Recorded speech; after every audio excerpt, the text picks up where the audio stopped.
নওশিন কিছু বলেছে? না স্যার। আরশাদ হাত দুটো মুষ্টিবদ্ধ করে নিজের রাগটা নিয়ন্ত্রণ করার বৃথা চেষ্টা করলো। নওশিন কি বলতে পারে সেটাও সে জানে। নির্ঘাত এই বিয়ে নিয়ে অরাকে বাজে কথা শুনিয়েছে। একটু একটু করে আরশাদের রাগটা যেন বেড়েই যাচ্ছে। নওশিন কেন অরাকে বিয়ে নিয়ে কিছু বলতে যাবে? আরশাদ ক্রুদ্ধ স্বরে বলল। কি বলেছে নওশিন? অরা ঠোঁটে কৃত্রিম একটা হাসি টেনে এনে বলল, কিছু বলেনি স্যার, আমি এমনি। আমার কাছে মিথ্যা বলার চেষ্টা করবে না ওরা। কি হয়েছে বলো। স্যার কিছুই বলেনি। তুমি সত্যি বলবে নাকি আমি টেলিকম কোম্পানিকে ফোন করে কল রেকর্ড বের করব? এসব কিছুই করতে হবে না স্যার, আপনি আমার কথা বিশ্বাস করুন। আরশাদ তীক্ষ্ণ কণ্ঠে বলল। তার মানে তুমি সত্যিটা বলবে না? ঠিক আছে। অরার মনে তীব্র ভয় ঢুকে গেল। না জানি আরশাদ এখন আবার কি করে। তার পাগলামির কোনো সীমারেখা নেই। দেখা গেল সত্যি সত্যি টেলিকম কোম্পানিতে ফোন করে কল রেকর্ড বের করে ফেলেছে। আরশাদ তার পকেট থেকে ফোনটা বের করে কার নাম্বারে যেন ডায়াল করতে আরম্ভ করেছে। ডায়াল করার ভঙ্গি দেখে মনে হচ্ছে যেন এই মুহূর্তে নিজের রাগ দিয়ে পুরো পৃথিবীটাকে পুড়িয়ে ফেলতে পারে সে। আরশাদ ফোন করেছে নওশিনকে। নওশিনের দেওয়া একের পর এক আঘাত সে নীরবে সহ্য করেছে, তবে তাকে আর প্রশ্রয় দেওয়ার অর্থ নিজের ক্ষতি নিজে করা। দুটো রিং বাজতে অপর প্রান্ত থেকে ফোনটা রিসিভ হয়ে গেল। নওশিন হাসি হাসি গলায় বলল, সাদ, তুমি? আরশাদ কড়া ভাষায় বলল। তোমার সমস্যা কি? কি মনে করো নিজেকে? নওশিন কিছু না বোঝার ভান করে বলল। কি বলতে চাইছো তুমি সাদ? আরশাদ দাঁতে দাঁত চেপে বলল। কতবার বলেছি এই বিশ্রী নামে আমাকে ডাকবে না। অপর প্রান্তে নীরবতা। নওশিন এর জবাবে কিছুই বলল না। আরশাদ আবারও উত্তপ্ত স্বরে বলল, আমার লাইফে তোমার অস্তিত্ব কোথায়? তবুও কেন বারবার আমার লাইফে ইন্টারফেয়ার করতে হবে তোমাকে? আমি জানি না ওই মেয়েটা তোমাকে কি বলেছে, কিন্তু আরশাদ তাকে কথাটা শেষ করতে না দিয়ে বলল। ওই মেয়েটার নাম ওরা। নওশিন একটা নিঃশ্বাস ফেলে আবারও বলল। হ্যাঁ, আমি জানি না ও তোমাকে কি বলেছে। আমি শুধু ওকে বেসিক প্রশ্ন করেছিলাম, তুমি কেমন আছো, ওই বাড়িতে কেমন লাগছে, এই সব। এর থেকে বেশি কিছু না, বিশ্বাস করো। আরশাদ তাচ্ছিল্যের হাসি হেসে বলল। বিশ্বাস তোমাকে? নওশিন আবারও চুপ করে রইল। তাকে আর যাই হোক বিশ্বাস কোনো ক্রমে করা যায় না, এটা সম্ভবত সে নিজেও জানে।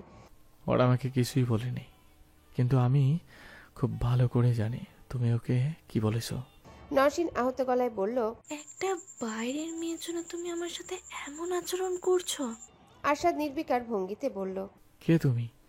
আমার জীবনে তোমার বিন্দু মাত্র জায়গা নেই। তোমার চেহারাও আমি কোনোদিন দেখতে চাই না। আর যাকে তুমি বাইরের মেয়ে বলছো, don't you ever dare to disrespect my wife.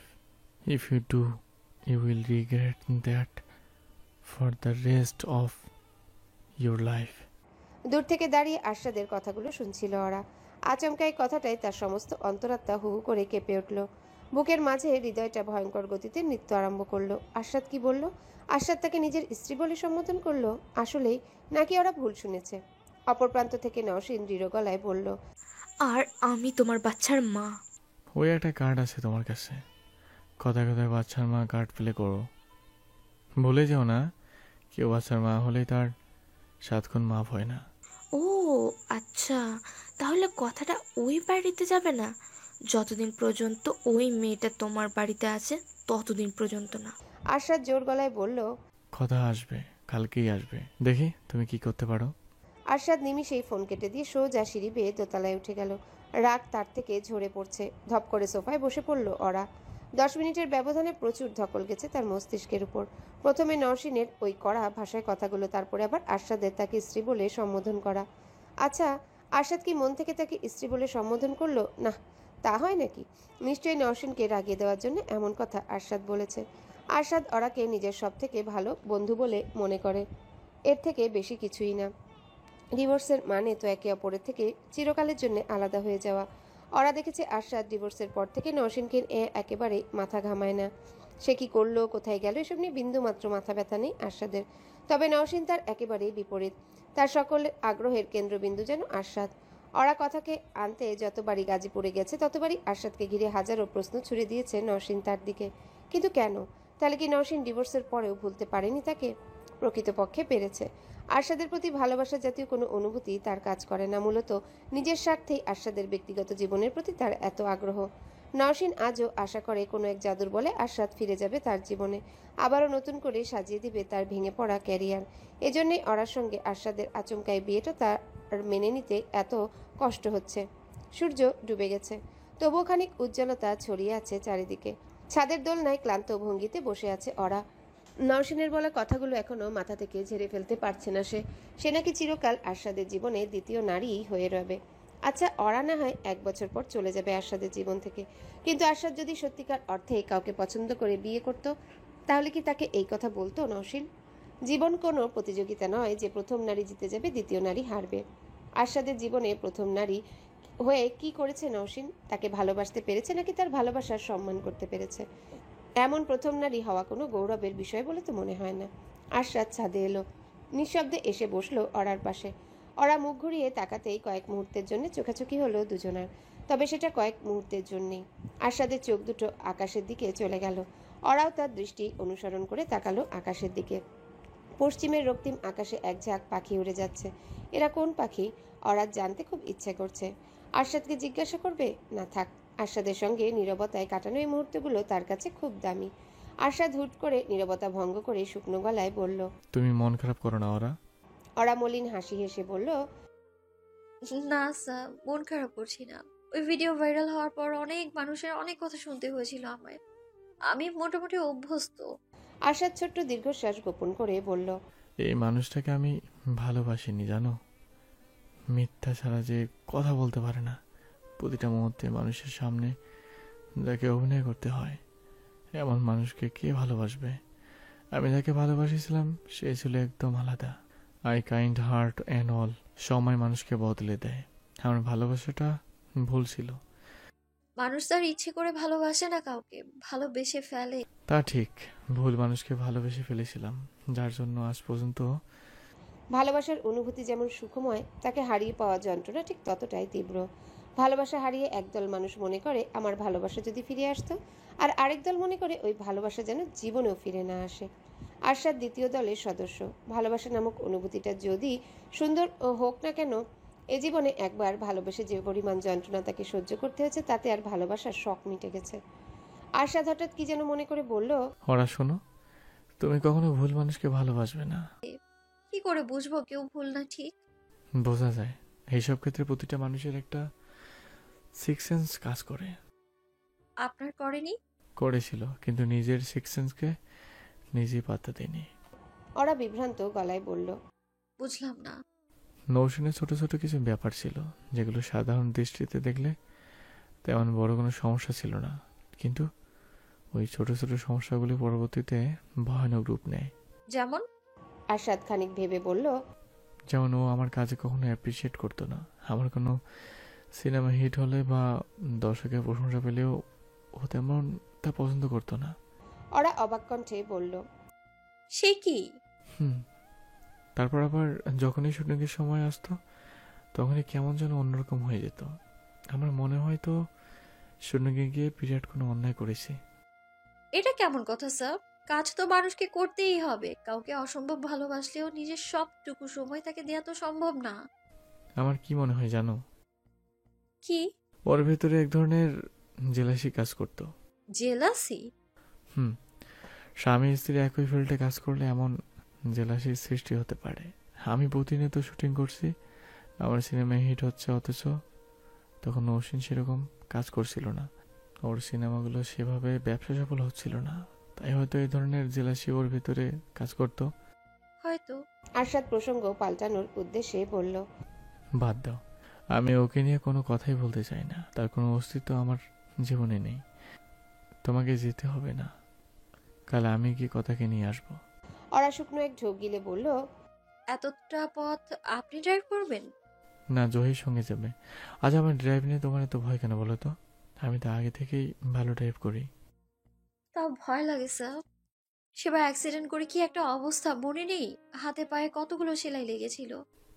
একটা অ্যাক্সিডেন্ট করছি বলে কি ড্রাইভিং করা ছেড়ে দেবো? ওই অ্যাক্সিডেন্টের পর থেকে তো আরো ভালো করে ড্রাইভিং শিখছিলাম। তবুও আপনার ড্রাইভিং আমার ভরসা নেই। তাহলে তো এখন থেকে তুমি বাইরে গেলে আমাকে ড্রাইভ করতে হবে। ভয় দেখাচ্ছেন আমায়? তুমি ভয় পাও নাকি?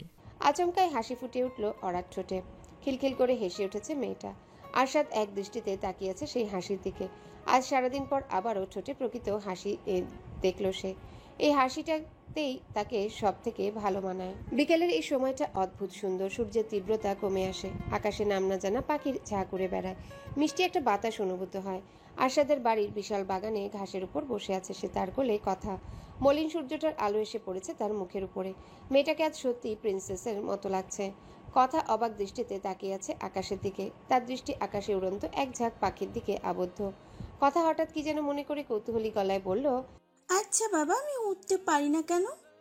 আরশাদ স্বাভাবিকভাবে বলল, কোথায় উঠতে পারিস না? প্লেনে তো ঠিকই উড়ে বেড়াস। কথা ভ্রুকুচকে বলল, দূর, ওটা ওরা হলো নাকি? আমি তো পাখিদের মতন উঠতে চাই। কিন্তু আমরা তো পাখিদের মতো উঠতে পারবো না বাবা। কেন? আরশাদ কোনো উত্তর খুঁজে না পেয়ে বলল, কারণ আমাদের ডানা নেই। আমার ডানা থাকলে কি আমিও পাখিদের মতন উঠতে পারতাম? পারি তো। ইস, আমি পাখি হলে কত ভালো হতো।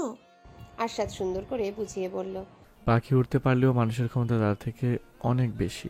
পাখি হলে বলতি। ইস, আমি যদি মানুষ হতাম। মানুষ যেমন অনেক কিছুই পারে যা পাখি করতে পারে না।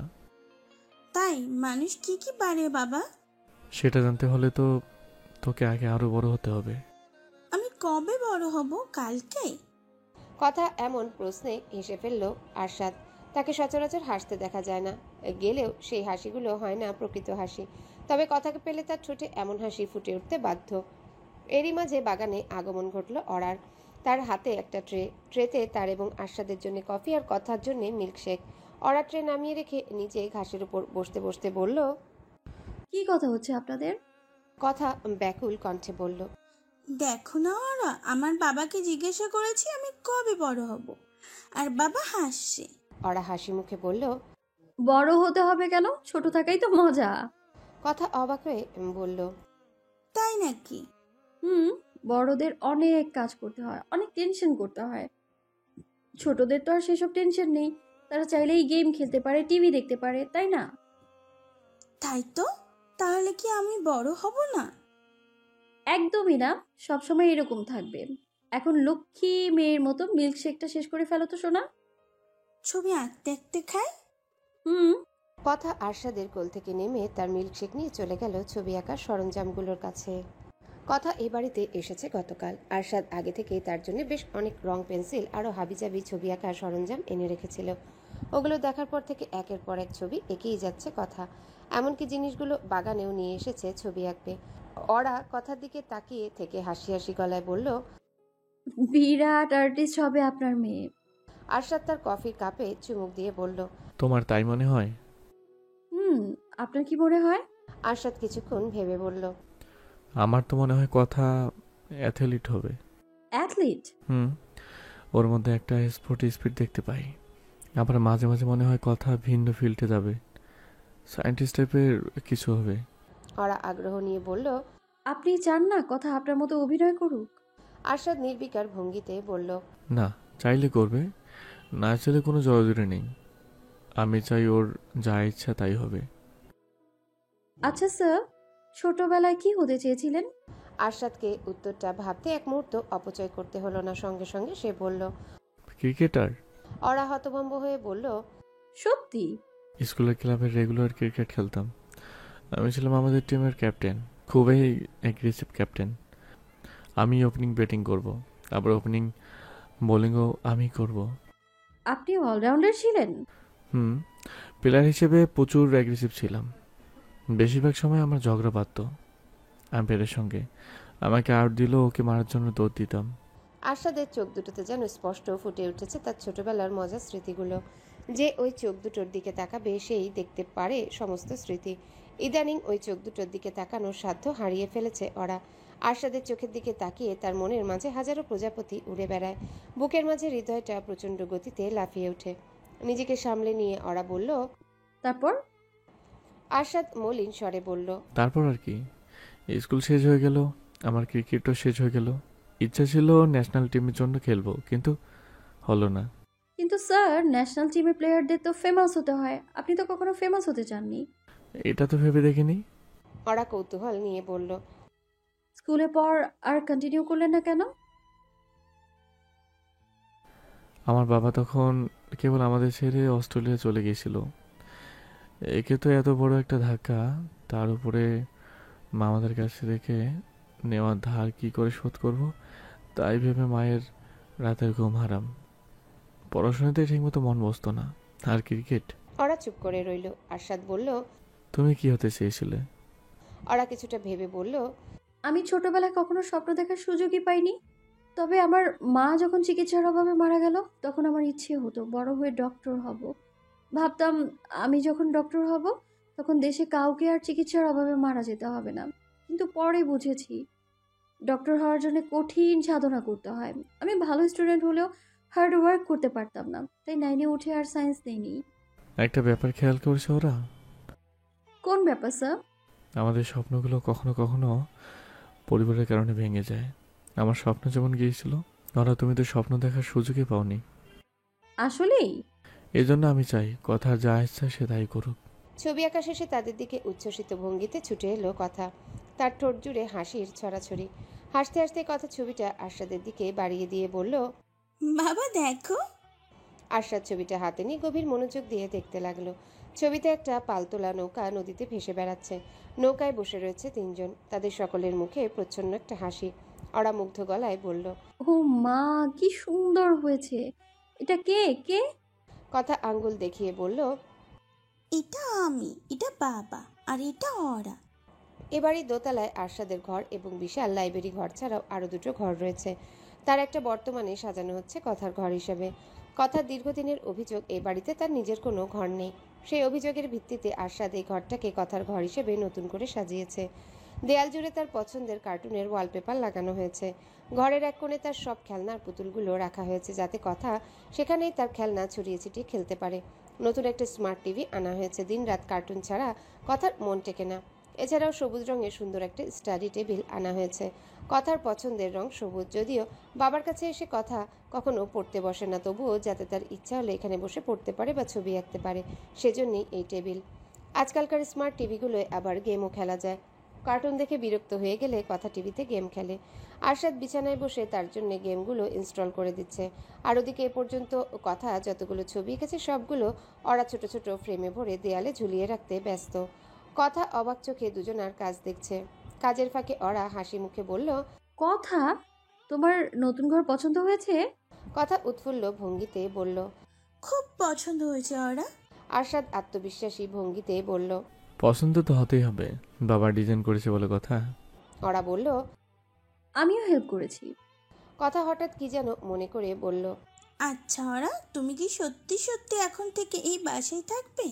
ওরা মজার ছলে বলল। মানুষ মিথ্যি মিথ্যি থাকতে পারে বুঝি? ওরা এ বাড়িতে আসার পর এবারই প্রথম এলো কথা। ওরা ভয় ছিল তাকে এই বাড়িতে দেখে কথার প্রতিক্রিয়া না জানি কেমন হয়। কথা যদি তার সার্বক্ষণিক উপস্থিতি পছন্দ না করে। আসলে সেরকম কিছুই হয়নি। বড়দের মধ্যে কথা সব থেকে বেশি পছন্দ করে ওরাকে। নিজের প্রিয় বড় মানুষকে এ বাড়িতে দেখে কথার আনন্দের সকল সীমা ছাড়িয়ে গেছে। এখনও বিশ্বাস করতে কষ্ট হচ্ছে ওরা সারাক্ষণ তার কাছেই আছে। রাতে খাবার টেবিলে সাধারণত নিজেদের মধ্যে কথা বলে আরশাদ এবং ওরা, কখনো কাজ নিয়ে, শুটিং নিয়ে, আবার কখনো জীবনের বিশেষ কোনো ঘটনা নিয়ে। তবে আজ কথা বলার বিন্দুমাত্র অবকাশ পেল না দুজনার কেউই। সকল কথার ঝুলি আজ কথার কাছে। আরশাদ মেয়েকে খাইয়ে দিতে দিতে বলল, এটা কিন্তু ঠিক না বাবা, তুই না গুড গার্ল। গুড গার্লরা মারামারি করে। কথা জোর গলায় বলল। কিন্তু বাবা, ওই ছেলেটা তো আমার সব বই ছিঁড়ে ফেলেছে। তুমি ওর সব বই ছিঁড়ে ফেলতি? ঘুষি মারাটা একটু বেশি বাড়াবাড়ি হয়ে গেল না? 2 মাস পর দেশে ফিরে ক্লাসে গিয়ে কথা একটা ছেলের নাক বরাবর সজোরে ঘুষি মেরে আসে। এই নিয়ে ক্লাস টিচার বাসায় অভিযোগ জানিয়ে একাকার কাণ্ড করেছে। তবে কথার মতে যে ছেলেটাকে সে ঘুষি মেরেছে সে আস্ত একটা বাদর। বাদর তার সঙ্গে বাদরামি করেছে, তাই সে ঘুষি মেরেছে। ভবিষ্যতে বাদরামি করলে ফের ঘুষি খাবে। কথা গাল ফুলিয়ে বলল, আমার রাগ হয়েছিল, রাগ হলে কি করব আমি? ওরা আরশাদের দিকে তাকিয়ে বলল। অবিকল আপনার রাগটাই পেয়েছে। আরশাদ ভ্রুকুচকে বলল, তাই বলে আমি কাউকে ঘুষি মারি না। এখন না হয় মারেন না, ওর মতো বয়সে তো ঠিকই আম্পায়ার বেচারাকে মারার জন্য দৌড়াতেন। অরার এমন কথায় সে এবং কথা দুজনে হেসে হেসে কুটি কুটি হলো। কথার সঙ্গে আজ আরশাদ এবং তার দিনটা দারুণ কেটেছে। ইস, মেয়েটা এখানে থেকে গেলে না কত জানি ভালো হতো। রাত 9:33। ইতিমধ্যে কথার ঘুমের সময় পার হয়ে গেছে। বাবার কাছে এলে কথা সাধারণত একটু রাত করেই ঘুমায়, তবুও ঘুম নিয়ে আরশাদের কড়াকড়ির কারণে বেশি রাত জাগতে পারে না। বসার ঘরের সোফায় কথা অরার কোলে বসে টিভি দেখছিল। আরশাদ হঠাৎ এসে বলল, হ্যালো বন্ধুরা, পরবর্তী পার্ট খুব তাড়াতাড়ি আসবে, তো সবাই অপেক্ষায় থাকো। আর চ্যানেলটি যারা এখনো সাবস্ক্রাইব করোনি তারা পরবর্তী পার্ট দেখার জন্য চ্যানেলটি সাবস্ক্রাইব করে রেখো। ধন্যবাদ সবাইকে, আমাদের সাথেই থেকো।